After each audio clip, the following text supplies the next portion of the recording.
Before the sand, there was silence. Before the silence, there was water.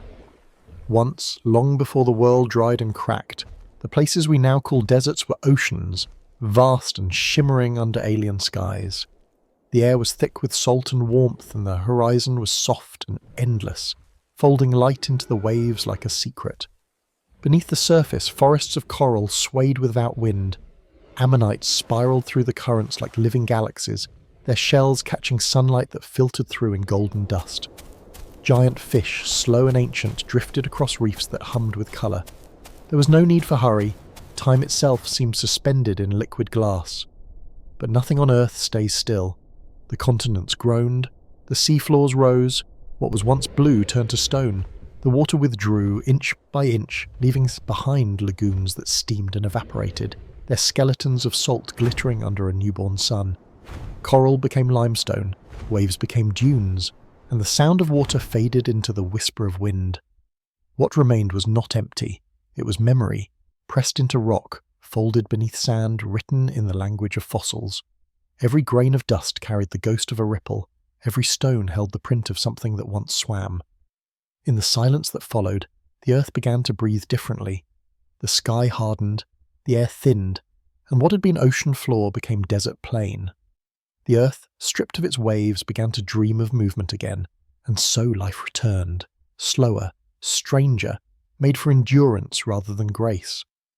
Across this new world of glare and solitude, the first wanderers emerged, creatures built for thirst and patience. They carried the memory of water in their blood and the memory of sunlight in their bones. The dunes shimmered where waves had once broken. Mirages rose where schools of fish once turned as one. The desert was a graveyard and a cradle, both silent and alive. Somewhere in the distance a wind swept across the dunes, not empty but full of echoes. It moved like the tide once did, brushing against ancient shells buried in the sand. It was the same rhythm, only slower now, as if the planet itself had learned to breathe more quietly. From these forgotten shores came the first steps of creatures that would one day rule the dry earth. Armoured beasts, scaled titans, and gentle wanderers of bone and dust. And though the seas were gone, the world never forgot them. Beneath every desert lies an ocean turned to memory, waiting for those who can still hear its pulse. The salt still clings to the stones. The wind still smells faintly of rain that will never come. And if you listen closely enough, under the hum of the stars, you can almost hear the echo of waves collapsing into sand. Welcome to Dark Ages Unveiled, where time moves softly and the wind carries stories. Tonight we walk not upon sand, but upon the bones of oceans. Every grain beneath your feet once floated. Every breeze once rippled a wave. The earth remembers everything, and as we travel deeper into this prehistoric desert, we will meet the giants who learned to live where the sea forgot to return. Before the dinosaurs there was fire. Before the fire there was Scutosaurus. It lived at the edge of a dying world. The late Permian was a planet of extremes. Land so dry it cracked like broken pottery, skies stained red by ash, and winds that carried the taste of sulphur. Forests had thinned to brittle skeletons, and rivers no longer flowed, but crawled in silence beneath layers of dust. The continents had collided into a single body, Pangaea, and under the weight of that union the earth began to suffocate. In that furnace of change, Scutosaurus walked. It was built not for speed nor beauty, but for survival. A fortress of bone and flesh, its wide ribs formed a shell that shielded its lungs from the choking air. Its head, heavy and low, carried ridges of bone above its eyes like the brow of a warrior who had seen too much. Its body gleamed faintly in the sun, a mosaic of scales dull and cracked by heat, yet strong as the stones it crossed. Where other creatures fled to shadows or perished in the dust, Scutosaurus endured. Its strength was not in the hunt, but in patience, the rarest gift of all. The Permian world burned and froze in turns. By day the heat shimmered so fiercely that the horizon trembled like liquid glass. By night frost crept over the ground, turning dunes to mirrors that glowed under a swollen red moon. Scutosaurus moved through both worlds without complaint.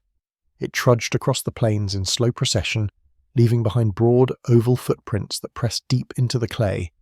Every few steps it paused to lift its head, tasting the wind for moisture that never came. The air was heavy with dust and the memory of rain. Predators still roamed these dying lands, Dimetrodon with its sail of bone catching the last warmth of the day, and Gorgonops, whose saber teeth glinted like ivory against the darkness. Yet even they hesitated before attacking Scutosaurus. Its bulk was not only armor, it was defiance. When threatened, it would lower its skull and brace its limbs against the earth, becoming less an animal than a fragment of the land itself. Its strength came from stillness, from the understanding that survival was not about conquest, but endurance. Sometimes the storms came suddenly, walls of dust rolling across the horizon, swallowing light, turning day into a rust-coloured night. In those moments, Scutosaurus would stand unmoving, eyes half closed, its nostrils sealed by folds of flesh. Around it the wind screamed. Grains of sand rattled against its plates like rain on a roof. When the storm passed, it would resume its slow pilgrimage, walking through silence as though nothing had changed. That was the secret of its existence. Not resistance, but acceptance. The world could rage, but Scutosaurus would endure it all in the rhythm of its measured steps. Beneath its armor beat a slow, deliberate heart. Its blood carried the weight of the Earth's final age before rebirth. The bones of its ancestors had known rivers, but Scutosaurus knew only the language of dust. It grazed on ferns that clung to life in shaded valleys, the last green among endless red. When it found a patch of water, nothing more than a shallow pool that mirrored the dying sky, it would lower itself beside it, drinking as though it were a sacred act. Each drop was a prayer to a vanishing world. As the earth tilted towards catastrophe, volcanoes tore open the crust, releasing floods of basalt and poison. Ash dimmed the sun for years. The rain, when it fell, carried acid instead of grace. Forests vanished. The ocean stagnated. Life itself trembled on the edge of extinction. And yet, across those charred plains, Scutosaurus continued its slow migration. It did not know fear, it only knew motion. Step by step, it crossed the dying earth like a pilgrim bound for a shrine that no longer existed. Sometimes it would stop, lowering its great body into the sand to rest. There, half buried in the cooling soil, it seemed like part of the landscape, an ancient statue carved from stone breathing quietly under the stars. Around it, the night came alive with the faint rustle of wind and the distant calls of unseen creatures, themselves clinging to the last threads of the Permian world. Steam rose from its nostrils, twisting upward toward a sky lit faintly by lightning that never reached the ground. Perhaps it sensed what was coming, the great dying, when 90% of life would vanish. Perhaps not. To Scutosaurus, the end of the world was simply another horizon to cross. In its slow journey across the wasteland, it carried no prophecy, only persistence, and when at last its strength failed, it sank into the dust without struggle. The body that had defied predators and storms alike became still. The wind covered it with fine grains of red sand, each one a fragment of the world it had survived. Millions of years later, its bones would be found in the deserts of Russia, scattered, pale, encased in stone the colour of dried blood. Paleontologists would piece them together and give it a name, Scutosaurus, the shielded lizard. But long before we gave it a name, the desert already remembered it. Every gust of wind that passed over those fossil beds whispered of the creature that once walked there, slow and unyielding, carrying the weight of a dying age upon its back. Even now the traces remain. Beneath cliffs of burnt orange, layers of rock bear the prints of its feet, the shallow grooves where its body once rested. If you stand there at dusk, when the air cools and the light bends low, the ground almost seems to breathe. You can imagine the faint tremor of footsteps, the exhale of a creature that refused to vanish quietly. The desert, for all its silence, keeps perfect memory. It does not forget those who endured it. Scutosaurus was not a king, nor a monster, nor a miracle. It was something rarer, a symbol of persistence when the earth itself was breaking apart. Its life was short, but its message eternal. Endurance without glory, motion without destination, survival without conquest. In its quiet, armoured form, it carried the essence of what life would always become, something that bends without breaking, that continues even when there is no reason to. And so the story of Scutosaurus is not about triumph. It is about the humble, sacred act of moving forward when all things fall away. It is the rhythm of survival at the edge of extinction, the low heartbeat of the earth refusing to stop. In that stillness, in that patience, life found its way through fire, frost and time. When the last storms of the Permian faded, the bones of Scutosaurus remained, a testament carved not in gold or glory but in slunts. The desert that buried it would one day become fertile again. New creatures would rise, brighter and more terrible, walking paths where Scutosaurus once trudged. But beneath their feet, deep in the layered memory of the earth, the shielded wanderer still rests. And when the wind blows across the ancient plains, lifting spirals of dust into the evening light, it carries more than sand, it carries the breath of a creature that once stood alone against the dying of the world. Long after the earth healed from the great dying, the world began again, not in sand or bawaias, but in colour.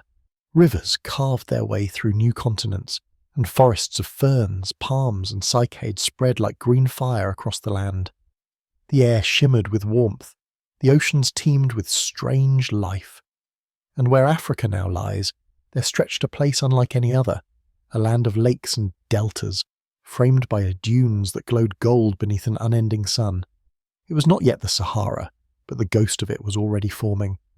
And walking across its fertile sands was a creature both gentle and extraordinary, Uranosaurus nigeriensis, the sailback wanderer of the ancient dunes. Uranosaurus was 6 meters long, with a body that swayed like a ship under the wind. Its back rose into a graceful arch of spines, each one stretched by a thin sail of skin. In the morning light, that sail gleamed amber and rose, collecting the sun's warmth like a living solar panel. In the cool dawn, when mist hung over the rivers, steam rose softly from its back, glowing faintly in the early light. Its sail was its secret, a bridge between body and sky, between endurance and elegance, in that vast landscape where water came and went like memory. Such an adaptation was not just beauty, it was survival. It lived in herds, dozens of them moving across the floodplains like patient shadows, their feet pressed into wet clay, their tails drawing slow arcs behind them. Wherever they passed, the earth wore the imprint of rhythm, an ancient choreography of life that moved not in chaos, but in harmony. They grazed on ferns and horsetails, their blunt teeth grinding patiently, their nostrils twitching at the scent of rain. To live in this place was to follow water, for every living thing was bound to its cycles. The rivers swelled and vanished, and the herds moved with them, always chasing the horizon where the light met the dunes. Yet life in paradise was never safe for long. In the murky waters, predators waited. Spinosaurus aegyptiacus, the fisher king of the delta, watched from beneath the reeds, its long jaw poised just above the surface. Sarcosuchus imperator lay buried in the mud, only its eyes breaking the stillness, twin suns reflected in water. To drink from the river was to gamble with death. The herds knew this. They would approach in silence, their steps slowing, the air thick with tension. The first to drink did so trembling, ready to leap back at the slightest ripple. Sometimes the water exploded, a flash of scales, the scream of a dying herbivore and the ripples closing again. Then the survivors would move on, a little further into the desert to find another pool. Such was the rhythm of existence, beauty shadowed by danger, peace built on vigilance. Despite its size, Uranosaurus was not a warrior. Its defense was its awareness, the way it read the wind, the ground, the silence. Its long neck lifted often, scanning the horizon for movement. When threatened, it did not fight. It feigned, standing on strong hind legs, its sail catching the light like a warning flag against the storm of dust. Yet even in flight there was grace. Its tail balanced each stride, its steps light on the earth, as if it knew the desert would remember every mark it left. In the midday heat, when even the wind refused to move, the herd would rest under what little shade the palms offered. The air would shimmer with invisible heat. Insects droned. The scent of wet clay and salt mingled with the dry perfume of dust. The sail upon each creature's back glowed faintly as heat radiated through it, allowing their bodies to cool, a living testament to the balance of form and function that evolution paints with patient hands.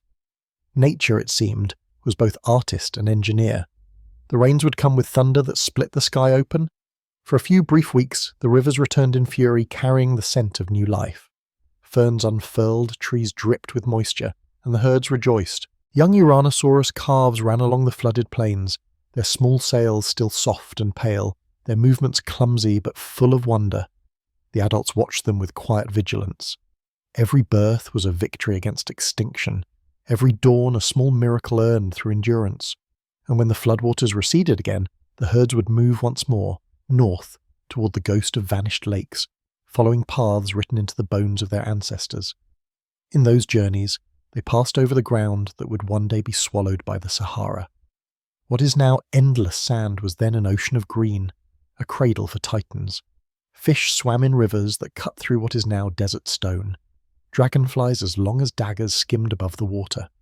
The air buzzed with unseen life, and the earth trembled beneath the weight of herds.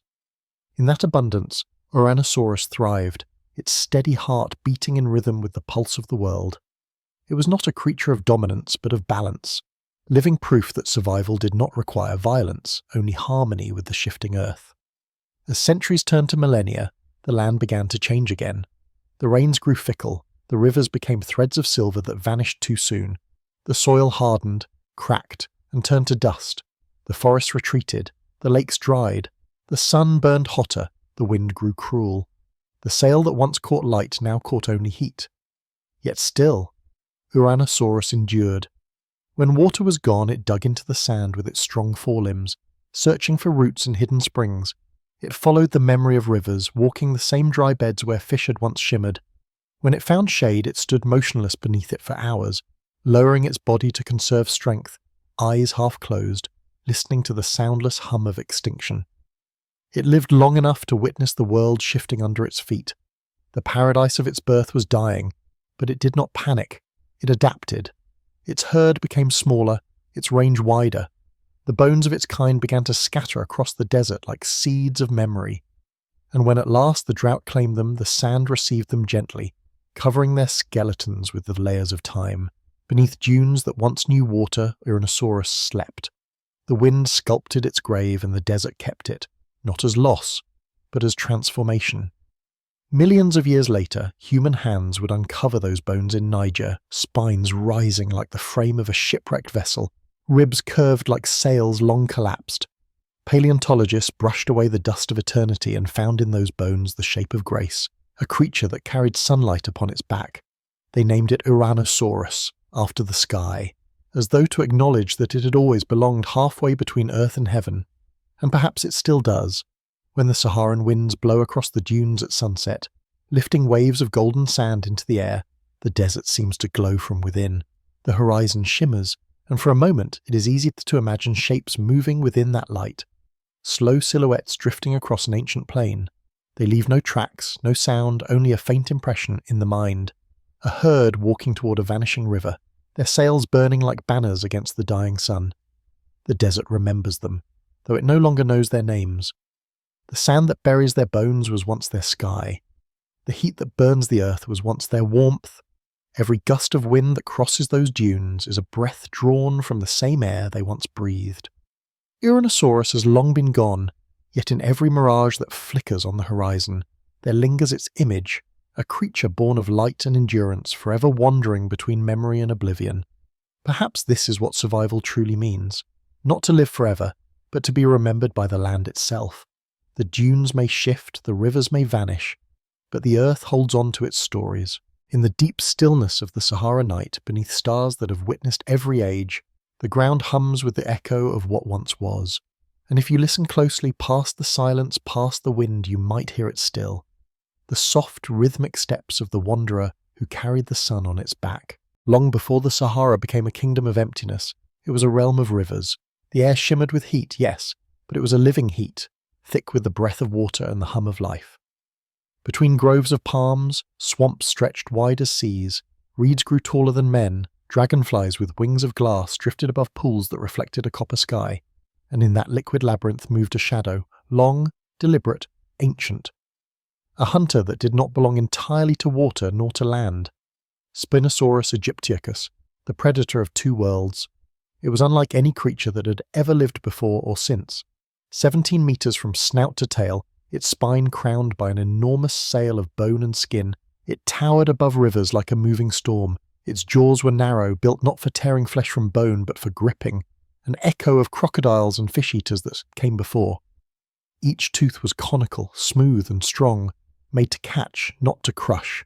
When sunlight touched its back, the great sail flared with colour, deep rust, ochre, sometimes gold, as though the desert itself had sculpted a god in its own likeness.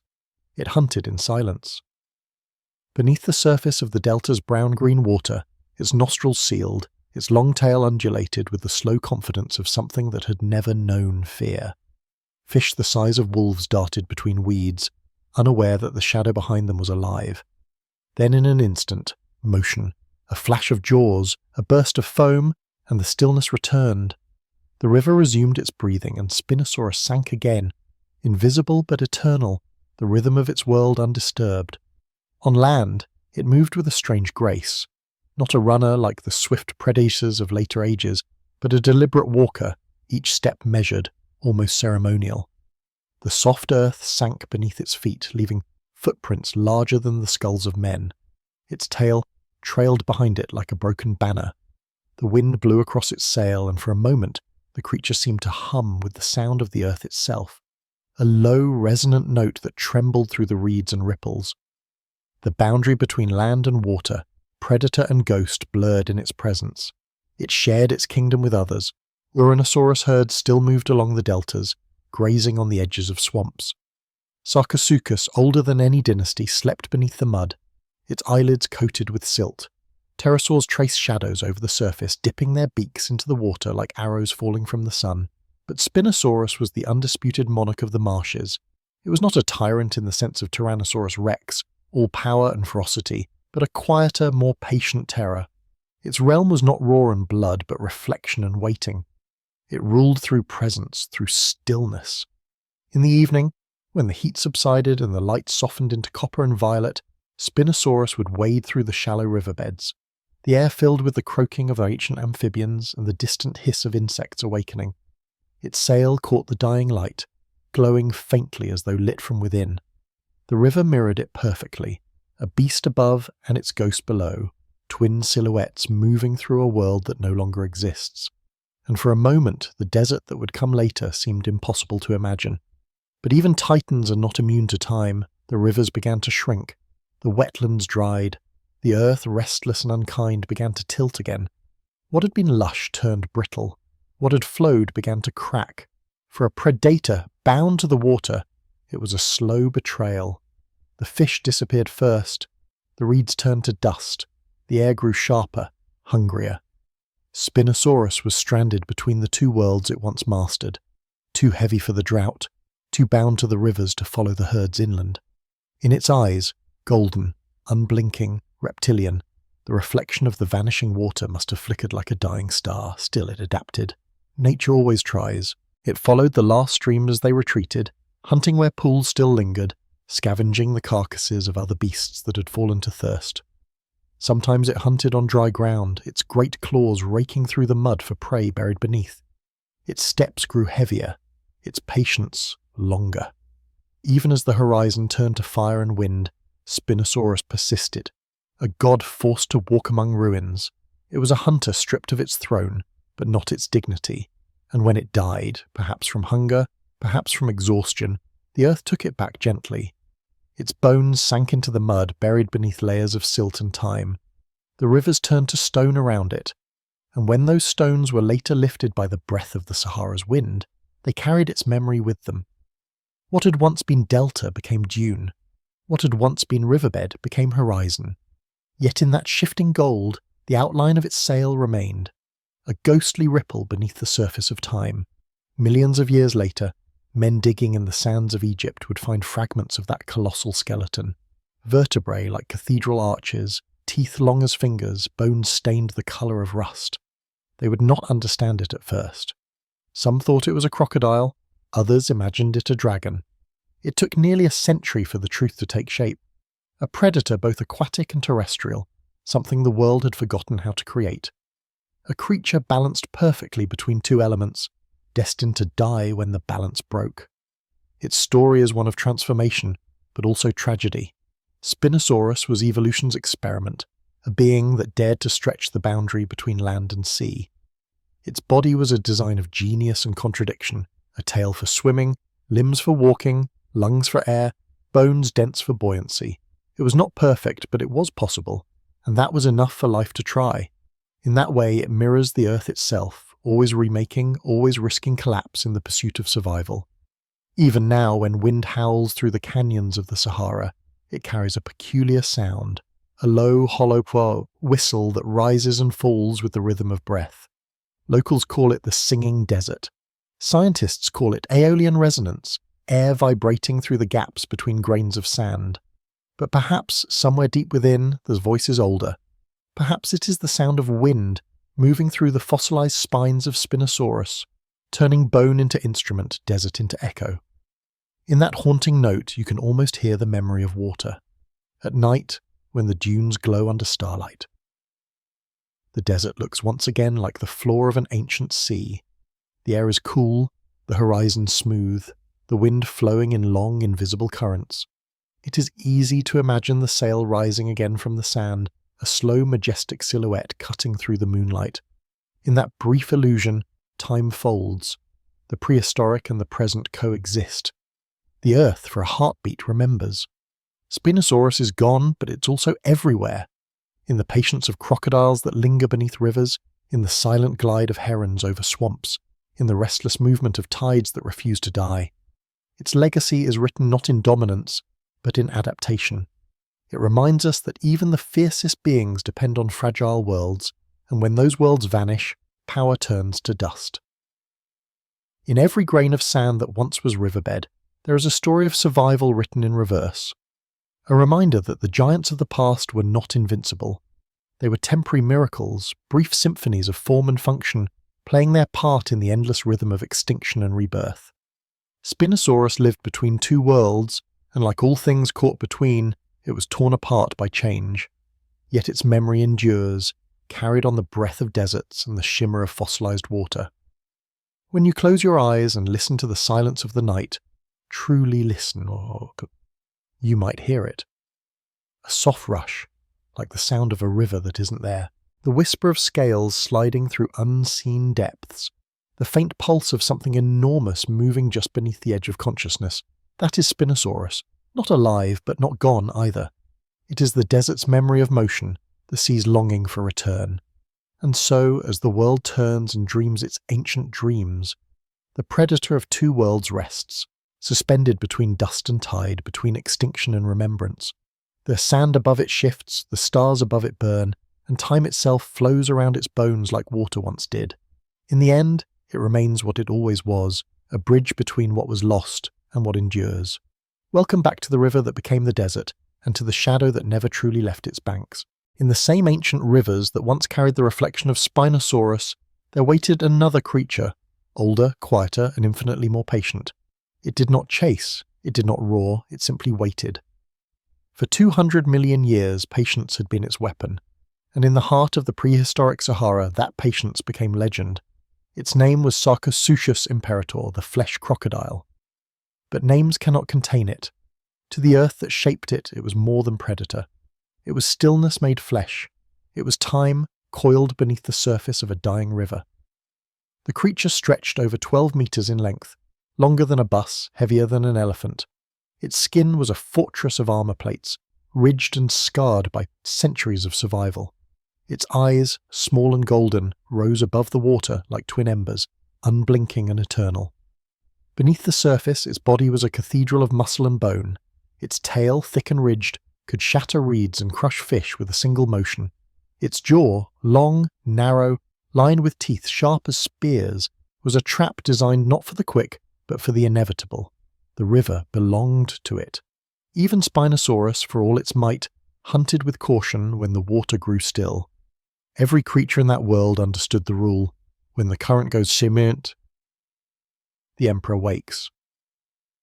Because Sarcosuchus was not a hunter. It was the river itself. It moved rarely, only when hunger demanded it. When it did, the water seemed to bend around it as if in reverence. Fish vanished before it reached them. The vibrations of their fins, the small tremors of their fear, travelled through the liquid and touched the crocodile's skin. A living radar built for death. A flicker, a flash, then silence again. The river returned to stillness, and the emperor sank back into its kingdom of mud. It had seen worlds rise and collapse. It had lived through ages of flood and drought, volcano and ice. When the forest died, it learned to bury itself in clay, sealing its body in the cool embrace of earth until the rains returned. Its heartbeat slowed to almost nothing. Its eyes closed. It waited. And when the first drop of new rain fell, when the clay softened, Sarcosuchus stirred once more, like a god resurrected by memory alone. Around it, the world of the Cretaceous Sahara was both paradise and punishment. The rivers shimmered with gold, reflecting the fierce heat of the sun. The banks were lined with palms, their roots buried in soil older than most species alive today. Herds of Uranosaurus and other gentle herbivores came to drink, cautious but desperate. They knew what lurked beneath, but thirst is stronger than fear. One misstep, one ripple, the surface broke, and the jaws of Sarcosuchus rose like the gates of hell. The water erupted, the air filled with the sound of muscle and panic, of teeth crushing bone. And then, as quickly as it began, it ended. The surface stilled. Only the slow bloom of red drifted downstream, a signature written in water. This was not cruelty, it was the order of things. In the balance of that ancient ecosystem, Sarcosuchus was justice, swift, cold gap, and absolute. Where it ruled, fear was not chaos but discipline. The river's creatures evolved in harmony with its hunger, because even death had rhythm in that time. When the floods came, they came with vengeance. Whole forests drowned. The air thickened into mist. Sarcosuchus swam through those drowned worlds like a dark spirit, its back breaking the surface in long, deliberate waves. It travelled far, following the scent of decay, of rebirth, of water made new. When the floods receded, it remained behind, sinking into the beds of drying rivers, its body half covered in mud, his eyes staring up at a sky that would one day forget the colour of rain. What made Sarcosuchus extraordinary was not its size or its power, but its philosophy. It was the embodiment of patience in a world of violence. Its body told the story of survival through waiting. It did not chase the future, it outlasted it. Even when drought turned the land into salt and stone, Sarcosuchus endured. Beneath the baked crust of riverbeds, it carved small chambers of moisture where its skin could touch the memory of water. It did not fear death. It had seen extinction before and knew it would see it again. It had no concept of hurry. It had eternity. As the Cretaceous sun beat down upon the dying rivers, Sarcosuchus remained, half-buried, breathing once every few minutes. Lizards scuttled across its back, unaware they walked on something older than mountains. When night came and the desert cooled, the air shimmered with the scent of the past, iron, salt, and silence. Somewhere above, stars reflected faintly on the thin layer of mud covering the crocodile's eyes. If time itself could sleep, it would look like this. One by one, the rivers disappeared. The delta cracked open into a plain of red earth. The last storms passed, leaving only mirages. The Emperor woke one final time. It dragged itself towards the memory of a pool that no longer existed. Its breath came slow, heavy. The mud beneath it baked to stone, and there, surrounded by silence, it stopped. For millions of years it lay in the cradle of the desert, its armour preserved by the very earth that killed it. The bones hardened into rock, the teeth into ivory. The riverbeds that once fed it became dunes. The water's music replaced by the soft percussion of wind. But nothing of it was truly lost. The desert, as it always does, remembered. When men arrived countless ages later, they found fragments of jawbone and armour scattered across the red plateau of Gadufaua in Niger. Fossils the size of tables, teeth the length of human fingers. They were stunned by the scale, the age, the sheer gravity of what they had uncovered. Beneath their feet lay a creature that had once ruled by waiting. They named it Sarcosuchus Imperator, the Emperor of Flesh. And as they brushed away the dust, they could still see the scars of ancient battles, ridges along the jaw where bone had healed after struggle. Each mark told a story not of death, but of endurance. To stand beside its fossilized skull was to confront deep time itself. Its snout alone was longer than a man. Its teeth, still sharp, gleamed in the sun like the blades of forgotten gods. Its armour caught the light and reflected it in patterns that mimicked water, an illusion, a memory, a trick of the Earth's oldest artist, erosion.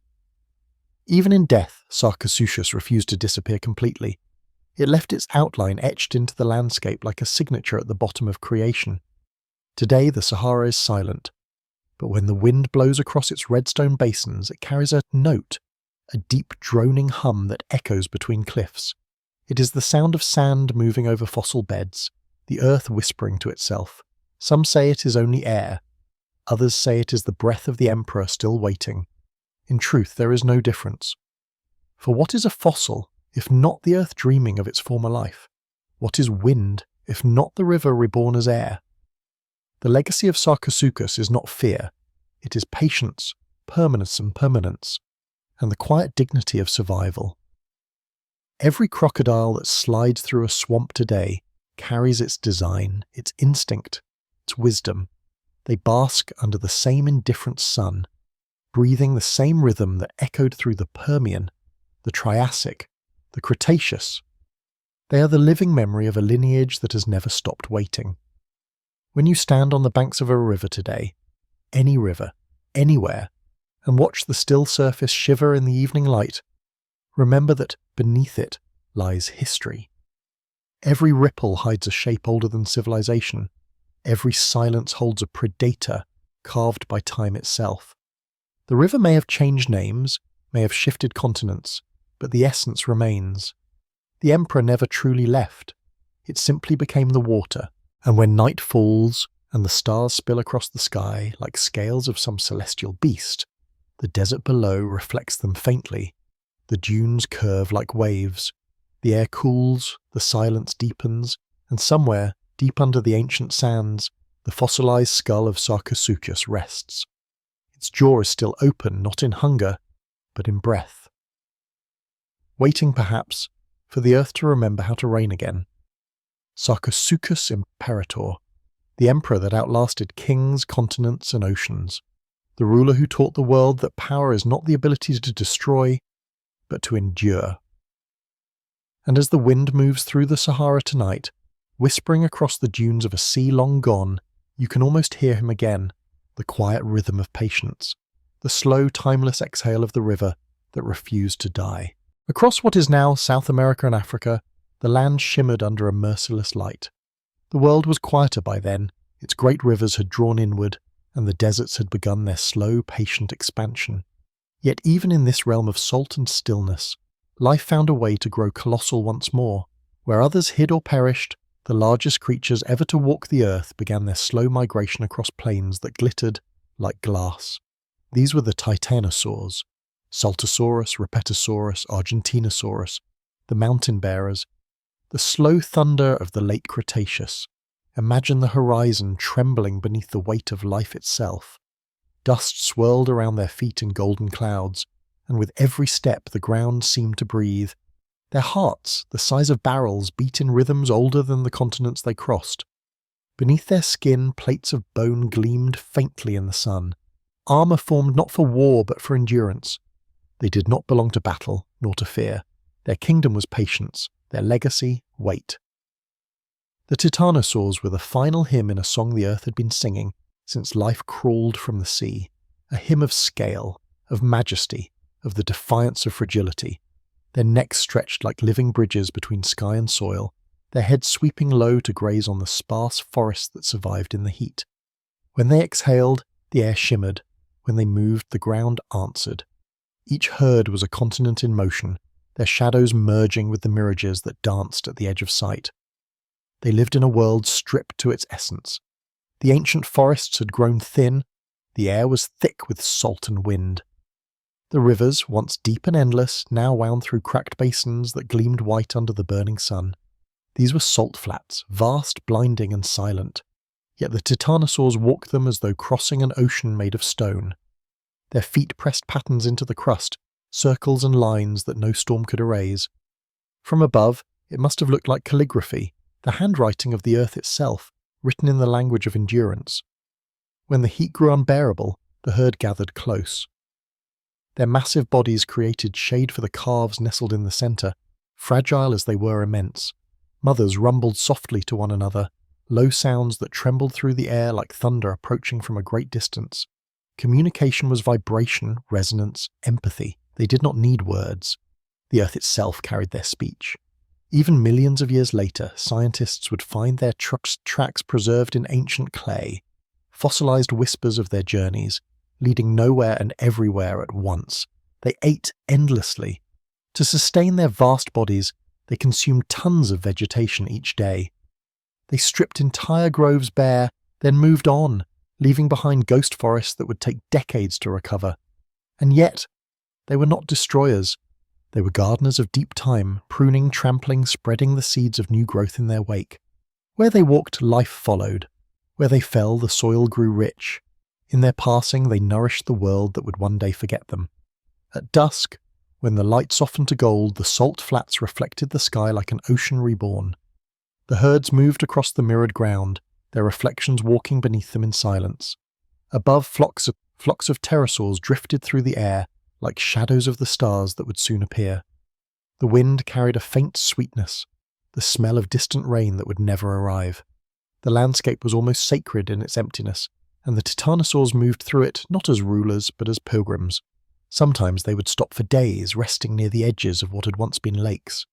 Their massive bodies formed an undulating wall of flesh and motion. Calves played between their legs, chasing the insects that glimmered in the dying light. Adults lowered their necks and drank from shallow pools lined with crystals, their reflections breaking with every ripple. To watch them was to witness time itself made visible, slow, relentless, and full of grace. Death, when it came, was gentle and vast. A titanosaur might fall not from violence, but from exhaustion, hunger, or thirst. Its body would sink into the soft crust of salt, becoming a monument before the wind covered it. For years, perhaps decades, the skeleton would remain exposed, a cathedral of bone gleaming beneath the white sun. Then slowly, the earth would reclaim it. Dust would fill its ribs, crystals would bloom inside its skull, the air would polish its vertebrae until they shone like marble. In time, what had been flesh became fossil, what had been movement became sculpture. The land did not bury them, it enshrined them. To the creatures that came later, small mammals scurrying through the cracks of a changing world, the titanosaurs must have seemed eternal. Yet even the eternal has seasons. The age of giants was nearing its end. The continents continued to drift, the air thickened with the promise of disaster, and the first whispers of the asteroid's shadow passed through the stratosphere. Still, the herds marched on, unaware that their footprints would one day outlive the stars that guided them. There is a loneliness in size. For all their numbers, the titanosaurs lived in isolation from the rest of the world. No predator could truly challenge them, and few creatures could comprehend their existence. Their very mass separated them from the intimacy of the smaller living world. Their young clung to their mother's legs, not just for safety, but for belonging. When a member of the herd died, the others would circle the fallen body, their deep rumblings filling the air with something close to mourning. They did not bury their dead. They walked around them, acknowledging the loss, then continued onward. The salt flats were vast, but the path forward was always narrow, survival. For nights, when the heat lifted and the stars filled the sky with white fire, the herd would stop. The adults stood motionless, their long necks rising into the darkness like pillars supporting the heavens. The calves lay between them, listening to the heartbeat of the world through the trembling ground. There was no sound but breathing, no fear, no haste, only the shared presence of things that understood how fragile eternity could be. The world around them was already shifting into its next form. Volcanoes rumbled far away. Dust veiled the sun in a dull red glow. Seasons no longer obeyed their patterns. The plants grew weaker, smaller. The titanosaurs followed the last green veins of the earth, walking as though guided by memory rather than sight. They did not know it, but they were the final verse of the Age of Giants, the last deep exhalation before silence returned. When they finally vanished, they left no cry, no echo, only the marks of their weight pressed into stone. Those tracks still remain, carved into cliffs and deserts across Argentina, Brazil, Niger, and Madagascar. Some form long paths that stretch for kilometers, disappearing into ancient horizons. Others lead to shallow basins where the herd must have gathered to rest. Scientists trace them today with reverence, as monks might trace sacred scripts. Each indentation is both footprint and heartbeat, a pulse that has travelled through 90 million years. To stand before a titanosaur's fossil is to confront the humility of scale. Its femur alone towers over the human body. Its ribs arc like the beams of a cathedral. Its vertebrae lock together in patterns more intricate than any architecture we've built. And yet, for all its enormity, it existed quietly. No roars, no battles, no monuments. It was not built to conquer, only to continue. In the stillness of those ancient salt flats, where air shimmered like liquid glass and horizons stretched without mercy, the titanosaurs performed the purest act of life. Movement without expectation. Their story is not one of glory, but of rhythm, the steady, unending rhythm of existence itself. The same rhythm that beats now in the smallest creatures, in the waves of the sea, in the turning of the earth. Sometimes in modern deserts, where the heat trembles and the wind carves music through the rocks, you can feel it again. A heaviness beneath the surface, a slow pulse rising through your feet. It is not imagination. The earth remembers. Every dune and ridge, every shimmering mirage, carries the resonance of those colossal steps. The titanosaurs never truly left. They became part of the planet's heartbeat. And if you could listen closely enough, past the noise of time, past the hum of stars and the hiss of sand, you might hear it. The deep, soft thunder of their march returning across the plains of memory. The weight of patience, the music of extinction and survival, braided together like wind and salt. The giants are gone, but their silence remains. A silence vast enough to fill the space between galaxies, patient enough to wait until we remember it again. Long after the thunder of the titanosaurs faded, the air above the desert still trembled, not from footsteps this time, but from wings. The earth had traded the weight of its giants for the grace of its flyers. The bones that once bore mountains now stretched into hollow reeds, light enough to lift against gravity, and from the cliffs and riverbeds of what is now Texas, Morocco, and Mongolia rose beings so immense that they seemed less alive than elemental, creatures whose wings could cast shadows the size of villages. Among them ruled Quetzalcoatlus Northropi, the lord of the desert skies. It stood taller than a giraffe. Its wings, when spread, could bridge 12 meters of air, longer than the body of any known bird, wider than the sails of the boats that would one day cross these lands. Its skull, narrow and pointed, stretched longer than a man's torso, its jaw ending in a beak sharp as polished stone. Its skin was not feathered, but covered in fine, hair-like filaments that caught the light like dust in sunlight. When it walked, it used its folded wings as forelimbs, striding across the dunes like a heron, forged from bronze. When it took flight, the desert bowed beneath its shadow. The air it ruled was a kingdom of heat. Thermals, great columns of rising wind, spiraled above the dunes, lifting everything that could ride them: sand, ash, and life. Quetzalcoatlus needed no flap, no frenzy. It opened its wings, caught the invisible tide and drifted. Upward, outward, endlessly. It glided for hours without a sound, tracing the contours of continents as easily as rivers find the sea. From such heights, the world below must have seemed like another planet, an ocean of gold and rust, streaked with black scars of dried riverbeds. The skeletons of giants lay scattered far beneath, the Earth's history unfolding like a map beneath its gaze. To see one in motion must have been a vision of contradiction, something impossibly vast moving with impossible delicacy. The air trembled, yet it did not resist. It seemed to accept the weight, as if recognizing an ancient kinship. For Quetzalcoatlus was not merely flying, it was remembering. Every gust carried whispers of an older world, when wings first tested the limits of breath and bone. Its flight was the continuation of that lineage, the dream of water turned to air, of fins reborn as flight. When it descended, the illusion of fragility vanished. Its landing was not graceful, it was seismic. Dust spiraled around its feet as it folded its wings into long, jointed limbs, moving now on all fours. Its eyes, dark and unblinking, scanned the dunes for carrion or prey. Quetzalcoatlus was a hunter of opportunity. It could swallow small dinosaurs whole, spearfish from drying pools, or feast on carcasses left by others.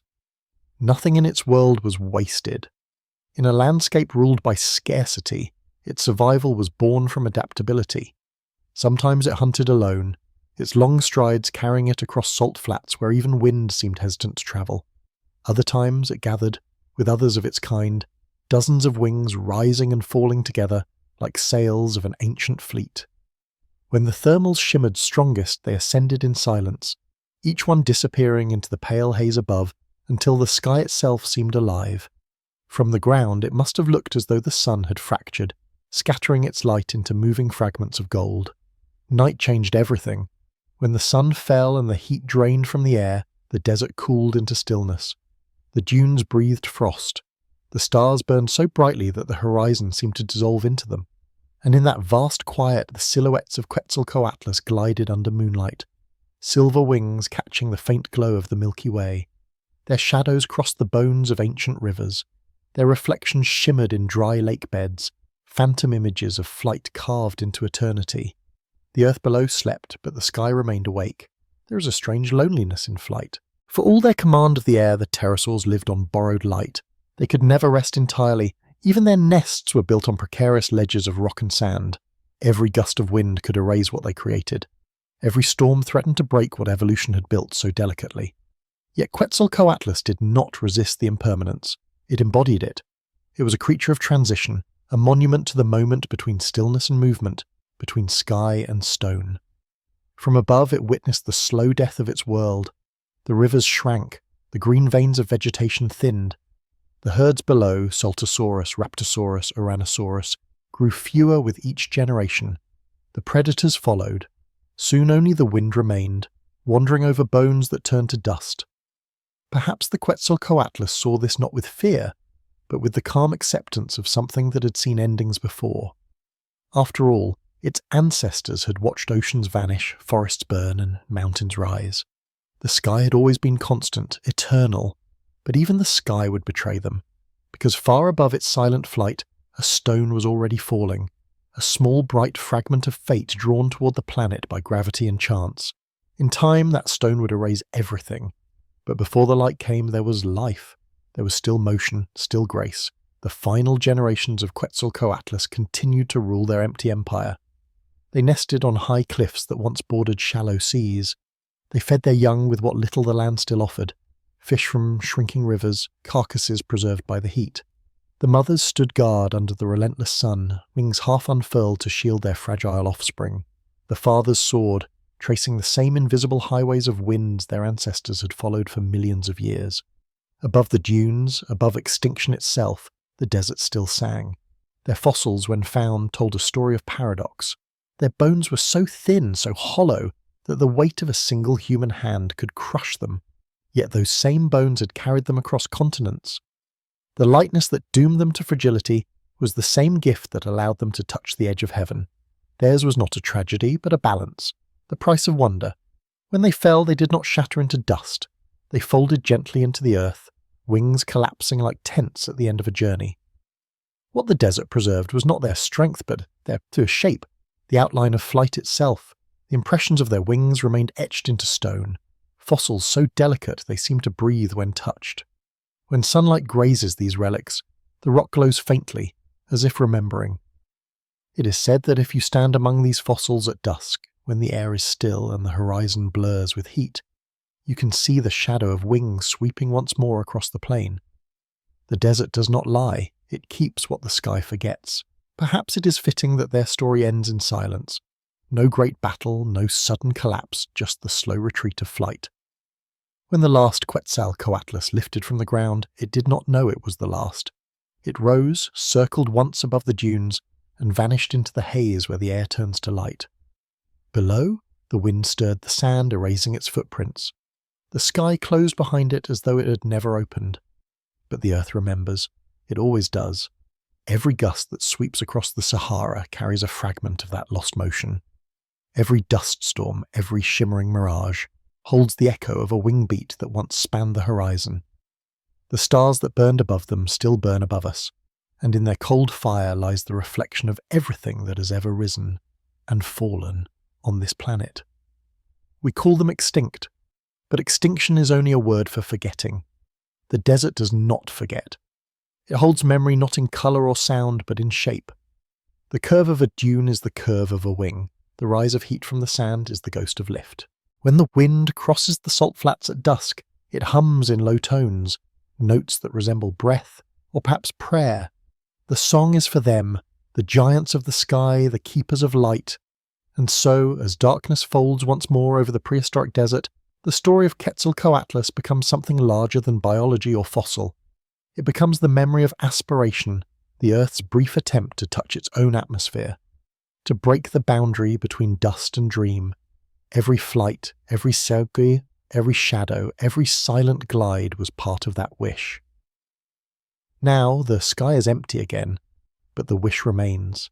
In every bird that drifts over the ocean, in every plane that crosses the clouds, in every dream of rising above what confines us, there is a trace of Quetzalcoatlus, the last echo of a creature that once ruled the horizon not through violence but through stillness. Its kingdom was the wind, its crown was motion itself. Look upward. Even now the desert glows at sunset with a faint blush of gold and red, the same colours that once burned across its wings. Somewhere in that shimmer, their shadows are still passing, eternal and unbound.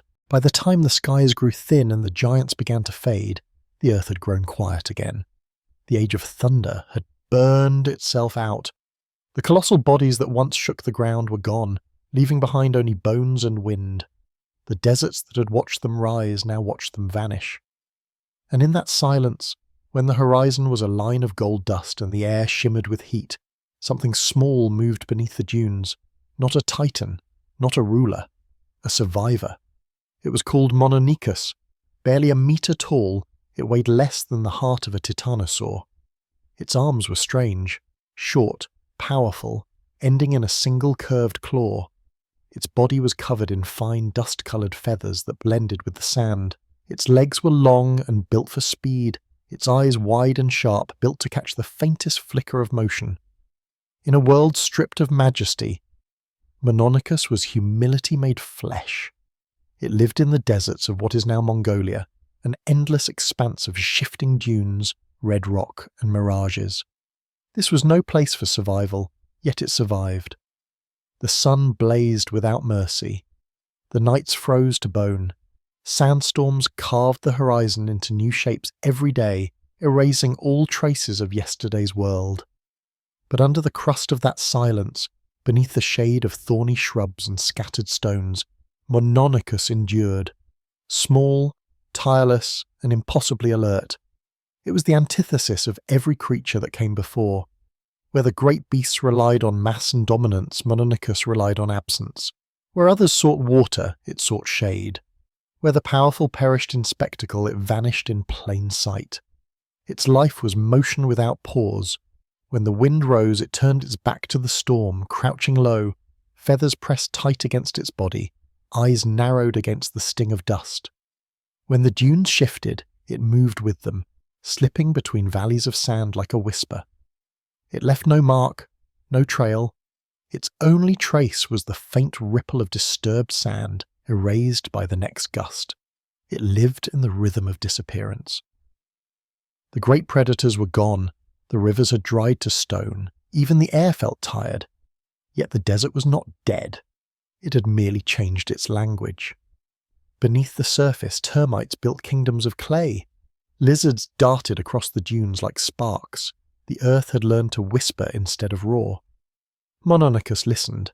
Its single claw, curved like a sickle, was made not for killing but for searching. It dug into termite mounds, scraping away layers of earth, until it reached the soft hum of life inside. There, it fed, quickly, efficiently, silently, needed little. A few insects, a patch of shade, a heartbeat of stillness between storms. Its existence was a series of small victories strung together across millions of years. At night, when the heat fled and the moon bled silver across the dunes, Mononychus emerged from its burrow. The air was cold enough to crystallize breath. Stars hung low, sharp and innumerable. It moved across the sand with a lightness that seemed unreal, pausing only when the wind carried a new sound. The world had grown thin, transparent, like a dying flame, but Mononychus burned quietly within it. There was beauty in its solitude. It was not lonely. It was alone in the way a single ember glows after the fire has gone. Every feather shimmered faintly in the starlight. Every step was measured. It lived without memory, without legacy, without prophecy, only presence. That was enough, and perhaps that was its secret. The earth, exhausted by ages of violence, seemed to favour the small now. The colossal forms that had once dominated the landscape had collapsed under their own grandeur. But Mononicus was born of restraint. Its bones were light, its needs were few, its purpose was survival, not conquest. It was not an echo of what came before, it was a beginning. Life had learned humility. When dawn returned, the sun rose red over the horizon, painting the dunes in fire. The world shimmered, not with life in abundance, but with endurance. The wind sculpted waves of sand, each one reflecting the morning light like molten gold. And there, in that endless sea of heat and silence, Mononicus continued its eternal pilgrimage. It stopped beneath a skeletal tree, one of the last survivors of a wetter age, and pressed itself to the shadow it cast. The shade lasted minutes. That was enough. It closed its eyes, listening to the slow movement of the air. The desert breathed, and it breathed with it. There were no herds now, no wings crossing the horizon, only the quiet hum of insects beneath the soil and the occasional flutter of a solitary bird seeking a place to die. But to Mononicus this was abundance. Every patch of shade, every cluster of termite mounds, every morning cool enough to run was a treasure. It did not mourn the past because it did not know it. In its simplicity there was wisdom. To endure is to accept, not to remember. Sometimes when the wind blew just right, it carried the scent of something ancient, fossil dust perhaps, or the trace of salt from a sea that no longer existed. Mononicus would pause, lift its head, and sniff the air. The ghosts of the past brushed against it, but it did not linger. It turned and continued. Generations passed.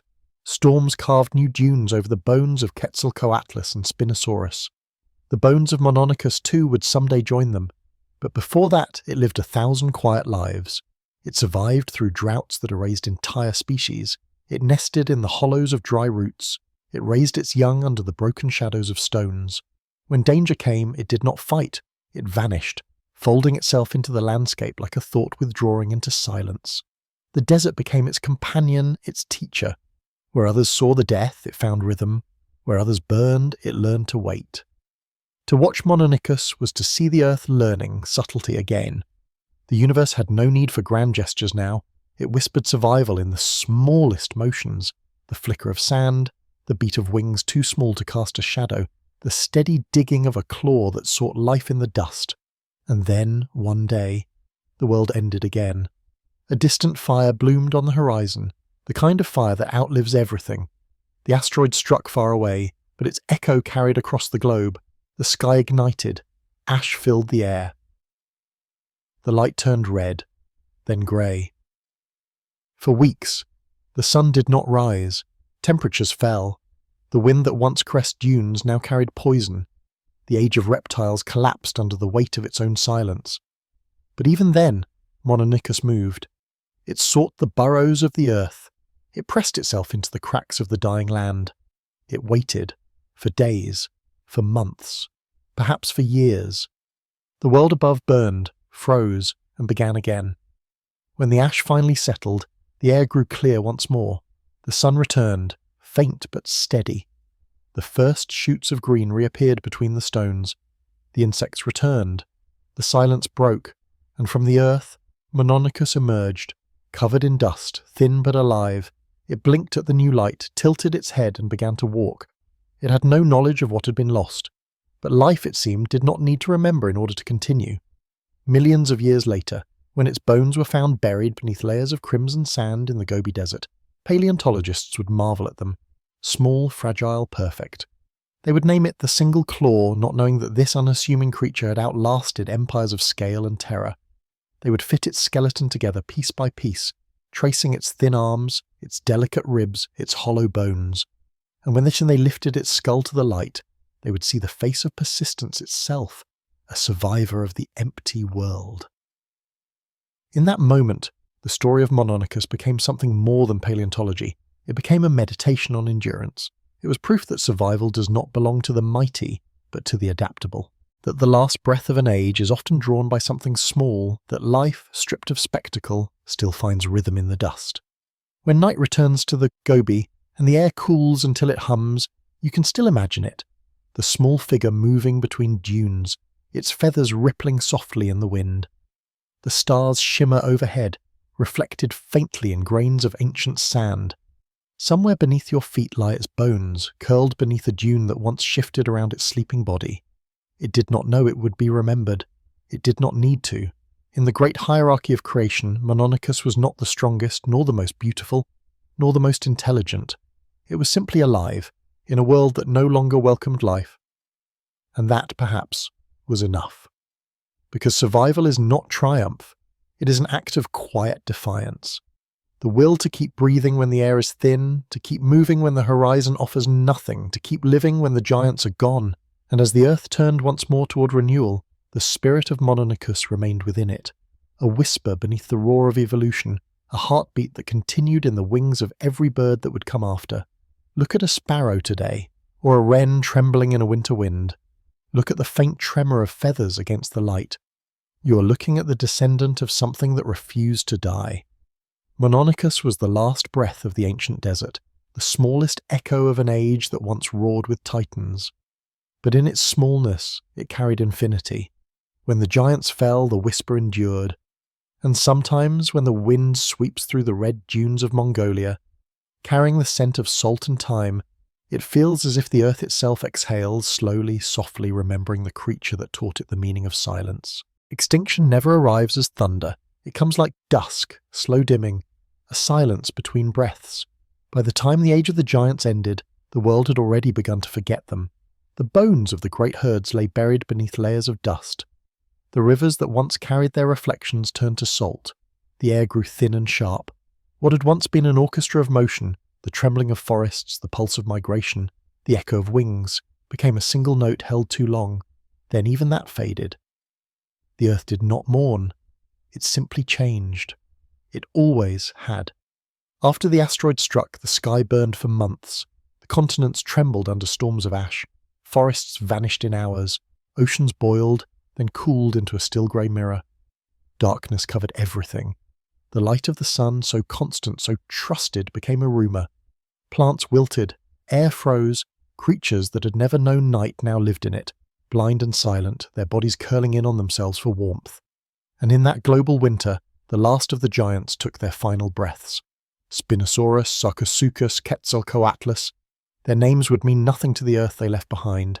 Their great bodies, stripped of movement, became geography. Bones as ridges, skulls as hills, sails as dunes. The wind moved over them with reverence, tracing their outlines one last time before covering them completely. What was once alive became sediment. What was once thunder became whisper. But extinction is not an ending. It is a handoff. The world does not die. When its giants fall, it exhales. It changes key. Life begins again in another octave. When the fires faded and the ash settled into oceans, the earth began to breathe new air. The sun returned, paler, cautious, filtered through a veil of dust. But it was light nonetheless. Insects rose first, reclaiming what remained of the forests. Ferns uncurled, mosses spread, small creatures emerged from burrows and caves, shivering mammals, winged reptiles that had survived by hiding in the cracks of stomach. The dinosaurs were gone, but their bones fed the soil. Their breath lingered in the wind. Every living thing that came after them, every mammal, every bird, every reptile, carried their memory. Evolution does not erase, it repurposes. The shape of wings, the rhythm of hearts, the instincts to flee and to hunt, all these were echoes of the world that had burned. The age of giants had not ended. It had been absorbed. In the deserts that replaced the Cretaceous forests, silence grew vast enough to hold memory. Sand covered skeletons like sleep covers thought.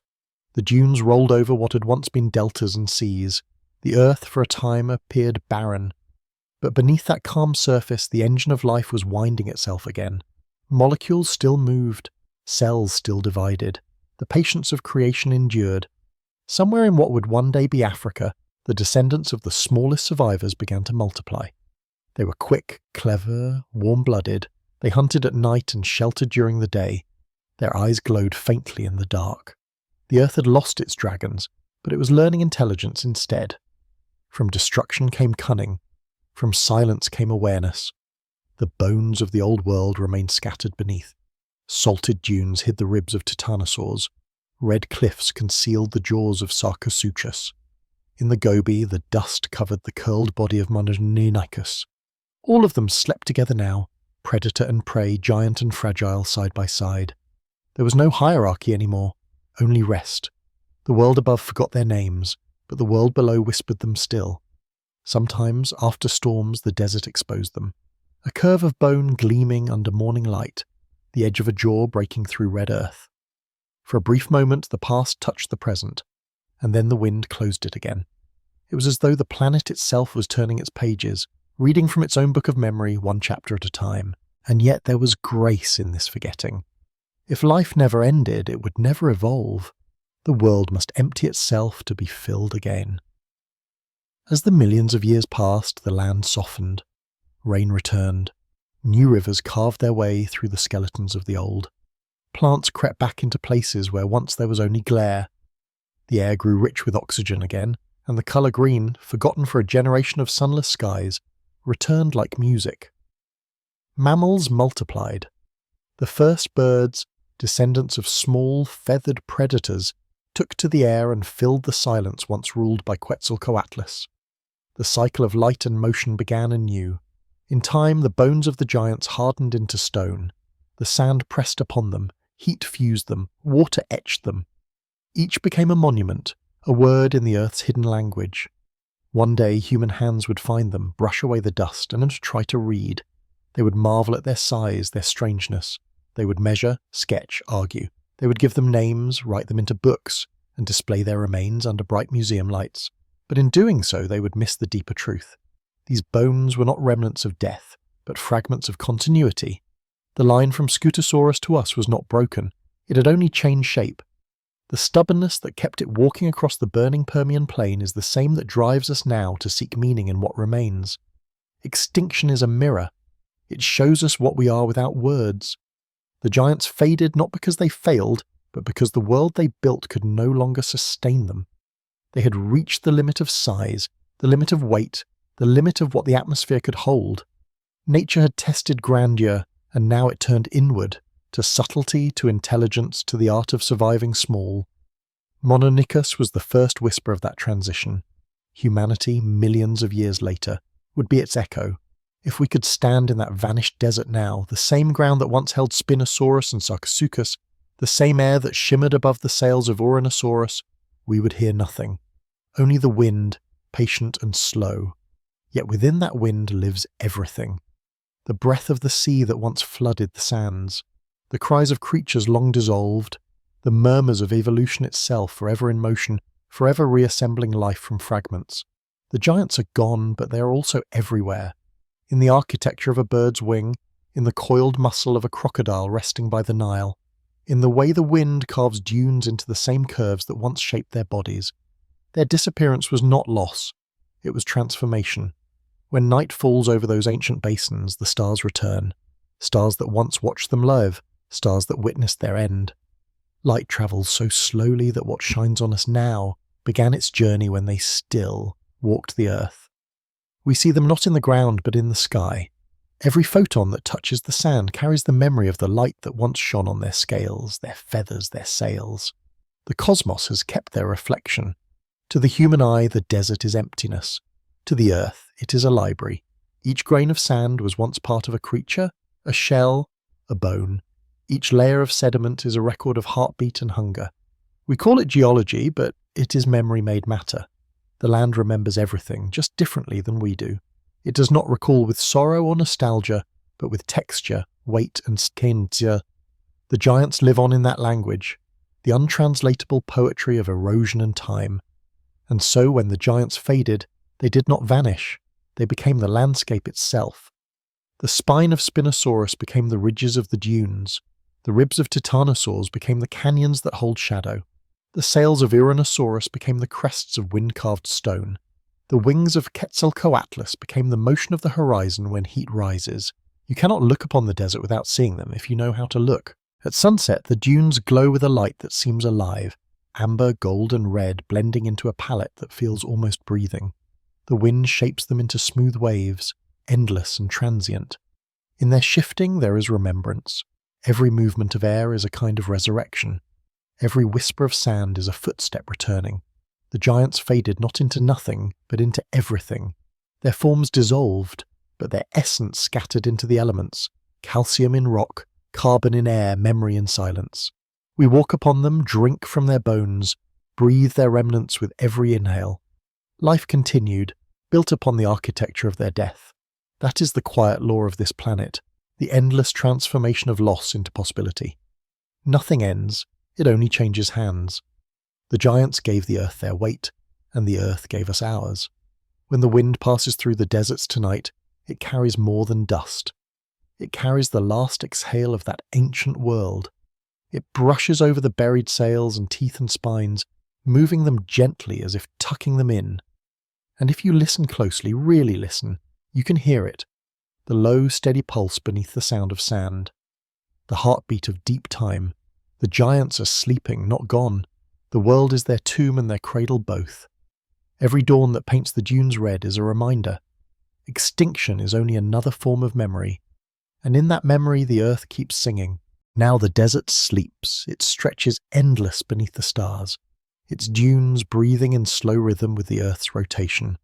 Each grain of sand has seen more worlds than we can name. Each breath of wind carries the dust of oceans, of bones, of time. The creatures that once ruled this place are gone, but their shadows have not faded. They linger in the silence, in the shimmer of heat, and in the patient pulse of the planet itself. There is no sound but the whisper of air moving over stone. Yet within that whisper lies everything that ever lived here. The sigh of the wind through hollow valleys is the echo of sails once filled with sun. The backs of Tyrannosaurus gliding through prehistoric light. The soft hiss of sand against itself is the rasp of Scutosaurus armor. The deep vibration that rolls across the dunes at twilight could be the breath of Sarcosuchus, still buried beneath the clay, dreaming of rivers, and the faint shimmer at the horizon, where air wavers like water, could be the ghost of Quetzalcoatlus. A wing, a memory, a moment of ascent that refuses to die. The wind remembers them all. It remembers the weight of the titanosaurs, those slow-moving mountains that walked across the ancient salt flats, their hearts steady as continents. It remembers the rivers where Spinosaurus hunted, the reflection of its sail in water that glowed with the light of an alien sun. It remembers the small survivor, Mononicus, scurrying beneath the dunes when all else was lost. The wind has touched them, each in turn brushed their scales, their feathers, their bones. It carries those memories still, folded into every particle of dust it moves. To stand in the desert at night is to stand in the presence of everything. The air is cool now, washed clean of heat. The stars are so bright they cast shadows. The horizon is infinite and yet intimate, wrapping around the mind like a blanket of time. You can feel the earth beneath your feet, not as ground, but as story. Layers of centuries, stacked like pages, telling of fire and flood, of growth and decay. The planet has been many things. Ocean, jungle, wasteland, cradle. It has burned and frozen, risen and fallen, forgotten and remembered. Through all of it, one rhythm has remained. The exhale of wind, the soft persistence of motion. Close your eyes, breathe in and in. What fills your lungs is not air alone, it is memory. Oxygen forged in forests that no longer exist, filtered through coral that turned to limestone, carried across continents by storms that erased entire worlds. You breathe what the dinosaurs breathed, what the first trees exhaled, what the ancient seas once held in suspension. The past is not behind you, it is within you, circulating with every heartbeat. Listen. Beneath the silence there is a sound like distant surf. It is not the sea, it is time itself, breaking softly upon the shore of the present. The dunes shift and whisper, retelling the story of creation in a language older than words. They do not lament the passing of the giants, they do not mourn the end of ages, they only repeat what the earth has always known, that everything transforms and nothing is lost. The bones of Scutosaurus became stone. The rivers of Spinosaurus became sand, the wings of Quetzalcoatlus became sky. The persistence of Mononicus became breath. Even now the wind carries their essence, not as ghosts, but as elements, as parts of a whole that continues. The salt of ancient seas lies within your blood. The calcium of forgotten skeletons shapes your bones. The carbon of their lungs fuels your own. We are made of what they left behind. We are the continuation of their survival, the inheritors of their endurance. The giants are not gone. They live on in every living thing that walks, swims, or dreams beneath these same stars. Look upward. The same constellations that watched over them still burn above you. Their light has crossed the gulf of ages, touching both scales and skin. It falls now upon your face, unchanged. The stars do not remember individuals, they remember motion, the pattern of existence itself. From them, distance means nothing. Time means nothing. Only rhythm, creation, destruction, return. Somewhere deep beneath the dunes, a fossil stirs under the pressure of centuries. Its outline glows faintly as minerals replace what once was life. In that slow exchange, the earth is sculpting memory into permanence. A bone becomes quartz, a rib becomes crystal, the story becomes eternal. The wind will uncover it one day, traced it with invisible fingers, and move on again. Nothing here truly ends. The desert is vast, but it is never empty. It is the pause between heartbeats, the inhale before another creation begins, and you, standing beneath the stars, listening to the hum beneath the silence, you are part of it. You are the continuation of that same long breath. The world is not ancient, it is ongoing. You are living in its middle chapters. The giants were only the beginning. The wind that shaped their sails now shapes your lungs. The patience that carried them across extinction now beats in your blood. Every time you close your eyes and feel the world exhale around you, you are sharing breath with the first wanderers, the armoured beasts, the scaled kings, the silent survivors. Sleep now, traveller. Let the wind move through you. Let the desert's memory settle in your bones. For tomorrow the sun will rise again over this sea of dust, and the dunes will gleam like water. The wind will trace new patterns across the sand, but it will carry the same stories, whispered in the same voice, the voice of a planet that never forgets.